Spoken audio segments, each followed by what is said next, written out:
नमस्कार, स्वागत है आप सभी का न्यूज इंडिया में। मैं हूं आपके साथ ऋचा सिंह। चलिए खबरों की शुरुआत करते हैं। मुख्यमंत्री तीरथ सिंह रावत की स्वयंसेवी संस्थाओं और औद्योगिक घरानों से की गई अपील रंग लाने लगी है। रविवार को संत निरंकारी मंडल नई दिल्ली ने 40 ऑक्सीजन कंसंट्रेटर की एक खेप मुख्यमंत्री को सौंपी। हेमकुंड फाउंडेशन ने भी 50 dual oxygen concentrator, 50 oxygen cylinder खेप चमोली और उत्तरकाशी जिले के लिए भेजी है। आपको बता दें कि हेमकुंड फाउंडेशन के 15 टेक्निकल एक्सपर्ट भी इस दौरान उत्तराखंड में ही रहेंगे। फाउंडेशन ने और भी मदद का भरोसा दिया है। इसके साथ ही हंस फाउंडेशन ने भी मेडिकल उपकरणों और सामान की एक खेप मुख्यमंत्री को सौंपी है।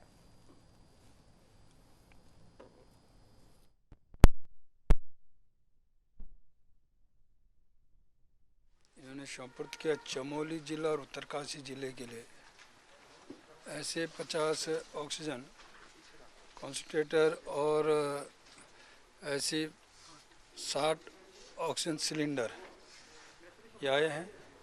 अभी 2-3 दिन के बाद फिर इतना ही और आएगा। लगभग 500 की संख्या इनकी है। सबसे बड़ी बात यह है कि इनका जो टेक्नीशियन है वो भी साथ में जाएंगे और बाद का जो खेप होगा वो टेहरी, पौड़ी, रुद्रप्रयाग इन जिलों में जाएंगे। साथ ही कुआं मंडल में उधर अल्मोड़ा, पिथौरागढ़ इंटीरियर के जो क्षेत्र हैं और मैदानी उधम सिंह वो सरकार प्रदेश में ऑक्सीजन की आपूर्ति कर सके, इसके लिए विधायक से लेकर मंत्री तक सभी अपने संबंधों का इस्तेमाल कर अन्य राज्यों से ऑक्सीजन सिलेंडर मांगने की जुगत में जुटे हुए हैं। इसी कड़ी में कैबिनेट मंत्री हरक सिंह रावत ने रायपुर से विधायक उमेश शर्मा काऊ के सहयोग से 500 ऑक्सीजन सिलेंडर गुजरात से मंगा रहे हैं, जिनमें से 250 सिलेंडर रविवार को देहरादून पहुंच गए हैं। बाकी 250 सिलेंडर अगले 1-2 दिन में देहरादून पहुंचने की उम्मीद है। कैबिनेट मंत्री हरक सिंह रावत ने बताया कि इस समय राज्य सरकार के लिए एक बड़ी चुनौती है कि राज्य में ऑक्सीजन की आपूर्ति की जाए। इसके लिए रायपुर विधायक की मदद से गुजरात से 500 सिलेंडर मंगाए गए हैं, जिसका एडवांस भुगतान भी कर दिया गया है। पूरी कोशिश कर रही है कि प्रदेश के अंदर इस महामारी से निपटने के लिए प्रदेश की जनता को इस महामारी से बचाने के लिए हर तरह संभव कोशिशें कर रही है। हमने प्रदेश के अंदर इस महामारी में सबसे ज़्यादा जो ज़रूरत है, तो मैंने खुद रुद्रप्रयाग जनपद के प्रभारी मंत्री, पौड़ी जनपद के प्रभारी मंत्री और क्योंकि देहरादून में हम लोग रहते हैं और पूरे प्रदेश में मैंने जो महसूस किया कि इस बीमारी में सबसे ज़्यादा आवश्यकता ऑक्सीजन की पड़ती है। चाहे लोग होम क्वारंटीन हैं, चाहे कोविड सेंटर में हैं, या जब उनका ऑक्सीजन लेवल 90 से नीचे आ रहा है। हमारे सरकारी चिकित्सालयों में है, निजी चिकित्सालयों में है, सबसे ज़्यादा महामारी और पूरे देश के अंदर जो इस समय सबसे ज़्यादा दिक्कत है वो ऑक्सीजन सिलेंडर की है। ऑक्सीजन की उत्तराखंड में कोविड के बढ़ते मामले को देखते हुए जहां सरकार ने पूरे प्रदेश में कोविड कर्फ्यू लागू किया हुआ है, तो वहीं 18 मई तक ही प्रदेश में गाइडलाइन के अनुसार कोविड कर्फ्यू प्रभावी रहेगा। लेकिन शासकीय प्रवक्ता सुबोध उनियाल ने कोविड कर्फ्यू बढ़ाने के संकेत दिए हैं। सुबोध उनियाल का कहना है कि परिस्थितियां नियंत्रण नहीं होती हैं तो कोविड कर्फ्यू बढ़ाने पर फैसला लिया जा सकता है। आपको बता दें कि 11 मई से लेकर 18 मई तक प्रदेश में सख्ती के साथ कर्फ्यू लागू है। देखिए, पहले भी हमने आपसे कहा था कि सरकार बहुत संवेदनशील है, इसको लेकर गंभीरता से इसमें मंथन कर रही है। और पिछली बार हमने पहले फेज का जब निर्णय लिया था तो उससे पहले बहुत स्पष्ट कहा था कि सरकार कड़े से कड़ा कदम उठाने के लिए तैयार है। आज भी परिस्थिति को देखते हुए निश्चित रूप से अगर आवश्यकता पड़ेगी तो अगर हालात नहीं सुधरे तो निश्चित। रुद्रप्रयाग जनपद में बढ़ते कोविड के मामलों को देखते हुए सोमवार से केदारनाथ विधायक की पहल पर प्रदेश में पहली बार टेली मेडिसिन की शुरुआत होने जा रही है। आने वाले दिनों में ये प्रयोग कोरोना महामारी से लड़ने में कारगर सिद्ध हो सकता है। टेलीमेडिसिन कार्यक्रम के लिए Doon medical college, helpline India, जन शिक्षा समिति मिलकर सहयोग करेंगे। कार्यक्रम में पहले चरण में आशा कार्यकर्ता, मेडिकल स्टोर संचालकों और ग्राम प्रधानों को प्राथमिक स्तर पर मरीजों को दवाई देने को लेकर ऑनलाइन ट्रेनिंग दी जाएगी, जिससे गांव में ही कोरोना संक्रमितों को आइसोलेशन के दौरान दवाइयां मिल सके। और वहीं दूसरी ओर इसमें 15 से 50 डॉक्टर्स का ग्रुप बना, जिसमें मॉनिटरिंग व सलाह भी ली जाती रहेगी।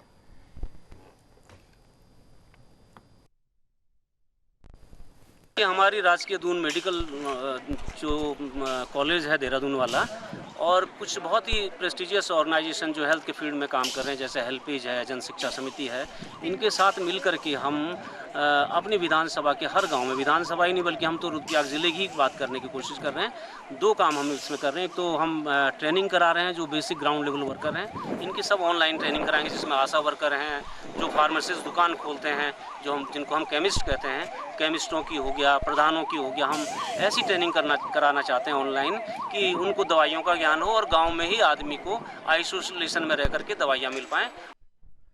उत्तराखंड की बदहाल स्वास्थ्य सेवाओं के विरोध में कांग्रेस नेता रविवार सांकेतिक उपवास पर बैठे। कांग्रेस प्रदेश मुख्यालय देहरादून में प्रदेश अध्यक्ष प्रीतम सिंह के नेतृत्व में कांग्रेसियों ने प्रदर्शन किया। इस दौरान प्रीतम सिंह ने पत्रकारों से बातचीत कर कहा कि राज्य सरकार ने कोरोना से निपटने के लिए कोई तैयारी नहीं की है। गांव-गांव तक कोरोना का संक्रमण फैल चुका है, लेकिन सरकार इस ओर कोई ध्यान नहीं दे रही है, जिसके विरोध में सांकेतिक उपवास रखा गया है।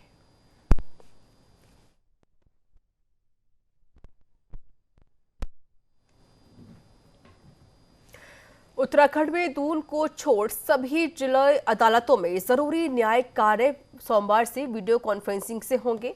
हाईकोर्ट के मुख्य न्यायाधीश के निर्देश पर रजिस्ट्रार जनरल धनंजय चतुर्वेदी की ओर से इस संबंध में अधिसूचना जारी कर दी गई है। अधिसूचना के मुताबिक दून को छोड़ सभी जिला अदालतों में सोमवार से रिमांड, जमानत, प्रार्थना पत्र, release of property, Hindu marriage act की धारा 13B के मामले, आपसी सुलह समझौते के मामले, फाइनल बहस आदि मुकदमों में सुनवाई वीडियो कॉन्फ्रेंसिंग के जरिए होगी। वहीं देहरादून जिले की निचली अदालतों में सिर्फ रिमांड, जमानत, अस्थायी निषेधाज्ञा मामले भी सुने जाएंगे। इसके अलावा किसी बहुत जरूरी मामले की सुनवाई को जिला जज निर्णय लेने के लिए स्वतंत्र रहेंगे।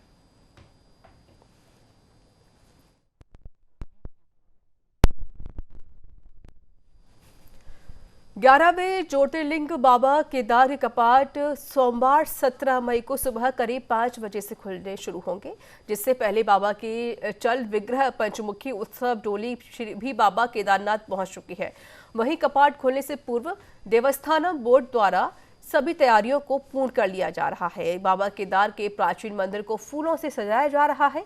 कपाट खोलने के लिए केदारनाथ के रावल भीमा शंकर लिंग और इस बार के मुख्य पुजारी बागेश लिंग भी केदारनाथ पहुंच चुके हैं। वहीं इस बार कोरोना गाइडलाइन के अनुसार सीमित लोग ही कपाट खुलने के ऐतिहासिक पल के साक्षी बन सकेंगे।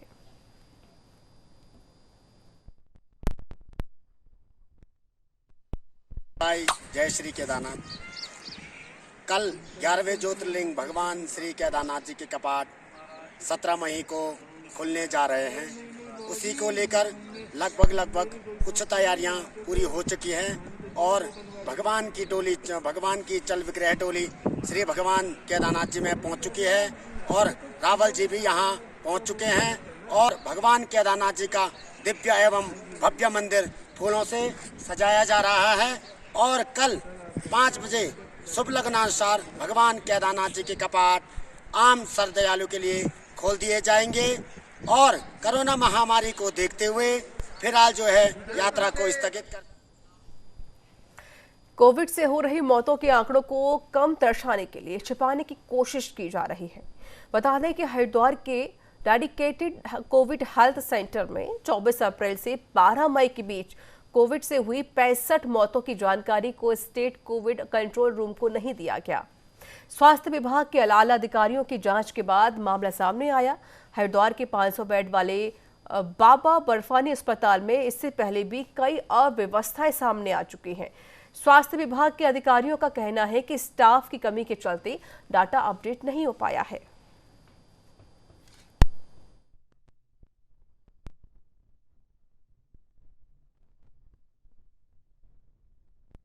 मेनली ये बात संज्ञान में आया है कि जो डेटा एंट्री और जो डेटा का रिपोर्ट करने वाला जो सिस्टम है, इसमें बीच में कुछ डॉक्टर्स जो है वो अवकाश में होने के कारण वो तुरंत जो है प्रॉम्प्टली अपडेट नहीं कर पाए हैं करके सूचना आ रहा है। फिलहाल इसको डिटेल ढंग से जो है अभी रिव्यू करने के लिए आदेश किया हूँ। इसमें जब भी कोई डेथ होता है उसके बाद डेथ ऑडिट भी जो है एक टाइम के अंतर्गत होना चाहिए, मगर उसमें जो है किसी डॉक्टर का अवकाश में होने के कारण उसको तत्काल जो है संकलन ना कर पाने का सूचना मिल रहा है, तो इसको जो है सुचारू रूप से ढंग से करने के लिए जो है निर्देश दिया है। पिथौरागढ़ में नगरपालिका डीडी हाट की ओर से कोरोना संक्रमण के बढ़ते प्रभाव को देखते हुए घर घर जाकर सैनिटाइजर का छिड़काव करने के साथ फॉगिंग भी की जा रही है। इसकी कमान नगरपालिका अध्यक्ष कमला चुफाल ने खुद अपने हाथों में ले रखी है।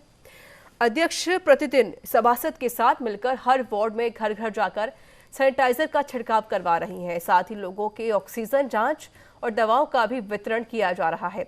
साथ ही नगर क्षेत्र में 45 वर्ष से अधिक उम्र के लोगों को निःशुल्क वाहन की व्यवस्था भी की गई है, जिससे नगर क्षेत्र में वैक्सीन लगाने सहित अति आवश्यक कार्य के लिए प्रयोग किया जा सके।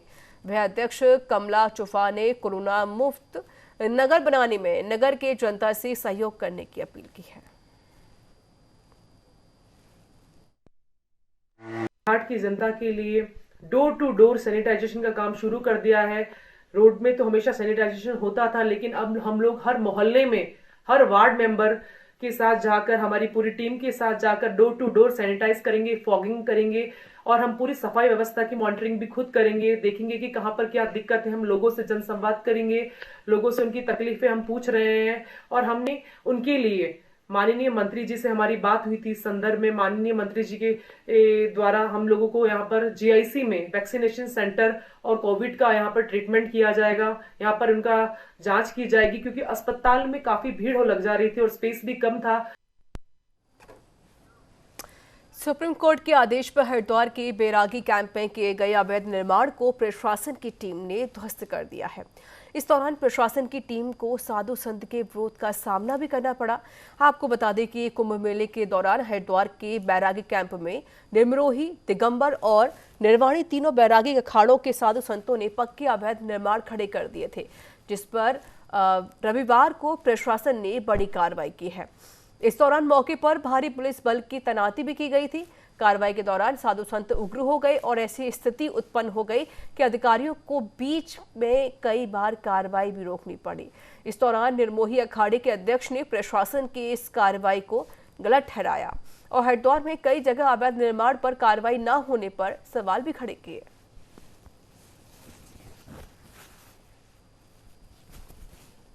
लैंड है जो लीज पर इन्होंने अखाड़ों को दे रखा था। अब इसमें कुछ जो परमानेंट कंस्ट्रक्शन हुए थे उनके सुप्रीम कोर्ट के ऑर्डर थे कि 31 तक हटाना है। तो अभी फ़िलहाल तो अभी जो भी ड्राइव थी वो फ़िलहाल रोक दी गई है। एक सामंजस्य बैठाया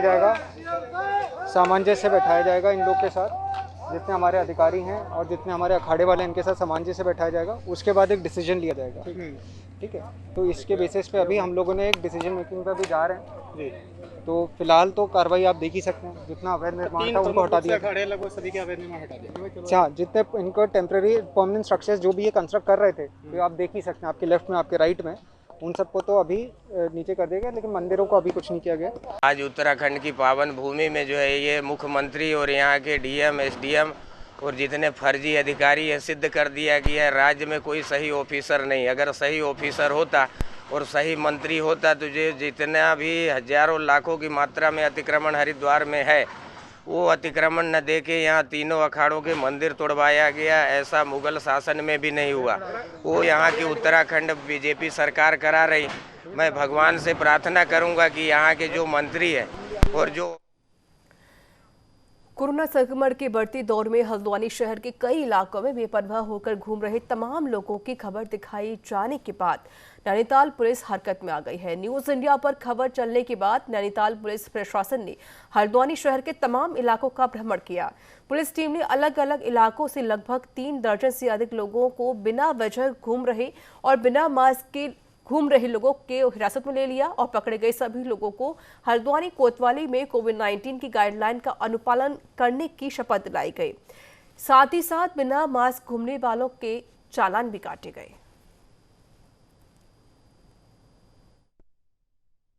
महोदय के आदेशानुसार तो शहर में जो लोग कर्फ्यू टाइम शुरू होने के बाद फालतू घूम रहे हैं, बिना कारण बिना किसी काम के घूमते दिखाई दे रहे हैं, तो उन लोगों के खिलाफ कार्रवाई की जा रही है। ये कार्रवाई पर डे डेली चल रही है। लगभग 2-3 बार हम ये क्वारंटाइन वाहन बना रखा है। जो भी आवारा में घूमते हुए मिलते हैं उन लोगों को पकड़ के यहाँ लाते हैं, उनके खिलाफ कोविड के तहत कार्रवाई की जाए। तो कितने आज लगाए आप लोग वहाँ से? आज सर हम ये 26 लोगों को लेकर के आए हैं अभी, तो उसके बाद शाम को फिर कार्रवाई दोबारा की जाएगी। हरिद्वार के बैरागी संतों ने जिला प्रशासन के खिलाफ विरोध प्रदर्शन किया। दरअसल बैरागी कैंप में अवैध निर्माण को लेकर कार्रवाई पर संत नाराज थे। वहीं धरने में बैरागी संतों ने तीनों अखाड़ों निर्मोही, दिगंबर और निर्वाणी आड़ी अखाड़े के संत प्रदर्शन में शामिल रहे। पैसा खाया, चाहे मंत्री खाया, चाहे सर यहाँ का वो क्या बोलते हैं नगर परिषद खाया हो, जितने हैं 1-2 ऐसे जो है पत्रकार भी जुड़े हुए हैं। आप सब अच्छे हैं, लेकिन बहुत से ऐसे हैं जो कि हकीकत को जो है अंदर घुस के और 420 करके ब्लैकमेल करके और जो है वो भी घुसे हैं। यहाँ के मंत्री जो भी थे या हैं, जिनके हाथ में सत्ता डोर है, और जितने यहाँ अधिकारी हैं, आज जो है इस्तीफा दे देने से दूसरा पद ले लेने से जो है नहीं होगा, उसके भुक्तभोगी वो भी है, क्योंकि यहाँ 4-5 साल से रह रहे हैं। तो इसके सब जवाबदार हैं और सब हम लोगों के साथ दुराचार किए, अत्याचार किए, हमारे साथ वैष्णव साधु समाज के साथ और जो है हमारी संस्कृति के साथ, हमारी धरोहर के साथ। तो मैं आप सबको जो है अनुरोध करूंगा कि इसको हमारी बात को दूर दूर तक पहुंचाएं और यहाँ राज्य सरकार का कार्य और यहाँ के अधिकारी कितना भारी दुराचार कर रहे हैं उसको लोगों को बताएं। दिया गया तो इसको कह रहे हैं कि बहुत गंदा काम किए से जो भारतीय संस्कृति के सबसे बड़ा उल्टा काम किए हैं सब ये सरकारी मद में सरकारी अधिकारी लोग। गोपाल चौहान एक है, वो तो जिसे बुझाया कि दुश्मन से मिल करके आकर के यहाँ पर लुटेरा वाला काम कर रहा था। भगवान की मूर्ति भी उठा ले गया, वहाँ के मूर्ति के सर सामान जो भी पूजा पाठ के और उनका जो भी पोशाक सब ये बुझाए ये इस प्रकार से कोई अति किया है। इसलिए ये कल के घटना बहुत निंदनीय है। हनुमान जी इन लोगों पर कृपा बरसावे कि मुख्यमंत्री के द्वारा कुछ वादे किए गए थे, उन वादों को तोड़ दिया गया। मुख्यमंत्री के द्वारा मुख्यमंत्री ये नहीं है सब। एक बार मंत्री कह देता, प्रधानमंत्री कह देता है, चाहे हम लोग मानते हैं, एक बार कह दे कि ये होगा तो वो हो गया। ये नहीं कि बात का ही ठीक नहीं है तो कौन सी के मुख्यमंत्री, कौन सी के खाएंगे सो मरेंगे सो इसके लिए मुख्यमंत्री बने हैं। ग्रामीण क्षेत्रों में बढ़ रहे कोरोना मामले को लेकर जनप्रतिनिधि भी सतर्क हो गए हैं और लोगों से वैक्सीन लगाए जाने की अपील भी कर रहे हैं। तो वहीं रविवार ग्राम पंचायत मारखम ग्रांट के पूर्व ग्राम प्रधान ने बुल्लावाला व धर्मचक गांव में वैक्सीन कैंप लगाने को लेकर डोईवाला एसडीएम को ज्ञापन सौंपा। इस दौरान पूर्व ग्राम प्रधान परमिंदर सिंह ने कहा कि बुल्लावाला झवरवाला गांव के लोगों को कोविड वैक्सीन लगवाने के लिए माधोवाला रोड व डोईवाला हॉस्पिटल का रुख करना पड़ रहा है, जिसको लेकर उन्होंने गांव में ही वैक्सीन कैंप लगाए जाने की मांग की है ताकि लोगों को गांव में ही वैक्सीन लग सके और लोग कोरोना जैसी महामारी से बच सके। ग्राम प्रधान और वार्ड सदस्यों द्वारा एसडीएम साहब को बुल्लावाला में कोरोना मामले बहुत बढ़ रहे हैं और वैक्सीन सेंटर टीकाकरण लगाने के लिए एसडीएम साहब को विज्ञापन दिया गया है। एसडीएम साहब ने जो है जल्द आश्वासन दिया है कि बुल्लावाले में वैक्सीन सेंटर लगाया जाएगा और वैक्सीन सेंटर लगाने से सभी ग्रामवासियों को सुविधा मिलेगी और नज़दीक पर रहेगा ताकि जो है बुल्लावाला आने में लोगों को दिक्कत हो रही है।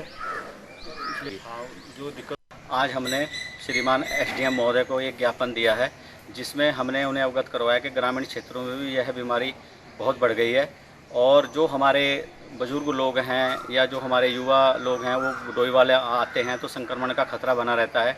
तो हमने एसडीएम महोदय से यही रिक्वेस्ट करी है कि वैक्सीन सेंटर हमारे ग्राम बुल्लावाला में लगाए जाएं। सरकारी स्कूल हमारे खाली हैं, वहाँ पर लगाए जाएं और वहाँ पर पूरी व्यवस्था बनाकर और वहाँ पर लोगों को इसका ज़्यादा से ज़्यादा फ़ायदा मिलेगा और एसडीएम महोदय की तरफ से भी हमें आश्वस्त किया गया है कि इस पर जल्दी से जल्दी कार्रवाई होगी और बहुत जल्द ग्राम पंचायत मारखम ग्रांट के हर एक गाँव में वैक्सीन सेंटर लगाया जाएगा ताकि लोगों को कोरोना बीमारी में रामनगर के मालधन में लॉकडाउन का उल्लंघन करने वालों पर कार्रवाई लगातार जारी है। मालधन चौकी इंचार्ज जगबीर सिंह अपनी टीम के साथ ताबड़तोड़ कार्रवाई करते हुए भी नजर आ रहे हैं। 11 मई से उत्तराखंड में पूर्ण लॉकडाउन लगा है। कुछ आवश्यक सेवाओं को छूट दे दी गई है। ऐसे में बेवजह घूम रहे लोगों पर जगबीर सिंह लगातार कार्रवाई भी कर रहे हैं। पुलिस ने लॉकडाउन का उल्लंघन करने वालों पर कार्रवाई करके उनके चालान भी काटे हैं। आपको पता है लॉकडाउन तो 10 बजे तक है और आदमी को उसके बाद अति आवश्यक कार्य जैसे कोई बीमारी है, कोई दवाई लेने जाना है, किसी घर में कोई समस्या आ गई उसके लिए छूट है। तो कई लोग जो है नाजायज फायदा इन छूट का नाम पे ले रहे हैं और जो बिना वजह घूमता पाया जा रहा है उसके भी तो 18 मई को बद्रीनाथ धाम के कपाट वैदिक मंत्रोच्चारण के साथ 4:15 बजे ग्रीष्मकाल के लिए खोल दिए जाएंगे।